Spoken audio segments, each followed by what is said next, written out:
अब भारतीयों के हितों के पक्ष में एक ऐसा शख्स उतरा है दुनिया में कि आपको जानना चाहिए कि भारतीय होते हुए हमें इस बात पर गर्व है कि जहाँ जहाँ भारतीय हैं वहाँ वहाँ हमारी चलती है और वहाँ वहाँ हमारे लिए वो हमेशा खड़े हुए मिलते हैं। बहुत कुछ चल रहा है इस वक्त जियो पॉलिटिक्स में, और ट्रंप के टैरिफ पर ऋषि सुनक ने जिस तरह प्रतिक्रिया दी वो आपको सुननी चाहिए। देखो, खबर सामने आ रही है कि भारत पर ट्रंप के टैरिफ को लेकर ऋषि सुनक बोले हर देश अपने राष्ट्रीय हितों को एक अमल करेगा। देखो ऋषि सुनक ने कहा कि मुझे लगता है हर देश अपने राष्ट्रीय हितों में काम करेगा और यही सही भी है। इसके साथ ही उन्होंने भरोसे के आधार पर रिश्ते बनाने पर भी जोर दिया और ना कि इस तरह की बयानबाजी करते हुए जोर दिया कि दूसरे देश को पहले देश या पहले देश को दूसरे देश पर टैरिफ का एक बोझ डाल दिया जाए जिससे उसकी इकोनॉमी डाउन हो जाए, वहां के लोग परेशान हो जाएं।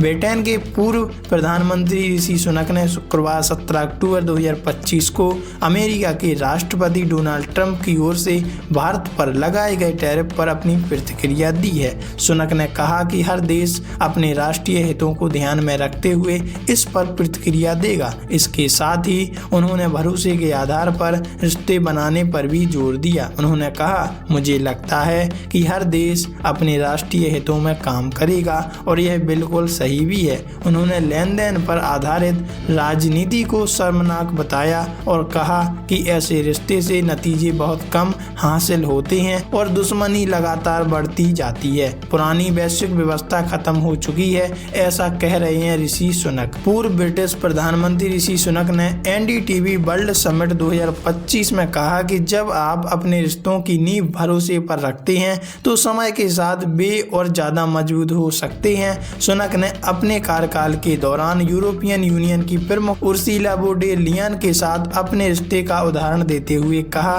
कि उन्होंने मिलकर ब्रिटेन और यूरोपीय संघ के बीच बेहद मुश्किल मुद्दों को सुलझाया है। इस दौरान जब भारत के अमेरिकी टैरिफ से उत्पन्न अशांति से निपटने को लेकर सवाल किया गया तो पूर्व ब्रिटिश पीएम ऋषि सुनक ने कहा कि वह पुरानी वैश्विक व्यवस्था जिसमें मैं बड़ा हुआ अब खत्म हो चुकी है। मुझे नहीं लगता कि अब वापस आएगी, लेकिन कुछ बातें स्पष्ट होती हैं कि मैं मल्टीपोलैरिटी देख रहा हूं और देश अपने अपने सामर्थ्य पर अपना फोकस केंद्रित कर रहे हैं, चाहे वो चाइना हो, चाहे वो भारत हो, चाहे वो कनाडा हो और चाहे वो मैक्सिको, यहाँ तक कि चाहे वो अमेरिका तक ही क्यों ना हो। अमेरिका ने भारत पर लगाया 50% टैरिफ। अमेरिका ने भारत से आयात होने वाले सामानों पर 50% टैरिफ लागू किया। इसमें मुख्य रूप से रूस से कच्चा तेल और गैस की खरीद के लिए सजा के तौर पर 25% का एडिशनल टैरिफ लगाया गया, जो अपने आप में बहुत बड़ी बात है और दूसरे देश के लिए नुकसानदेही है। वैसे आप इस बारे में क्या राय रखते हैं? क्या भारत को भी अमेरिकी सामानों पर टैरिफ लगाना चाहिए? कमेंट में जरूर बताइएगा।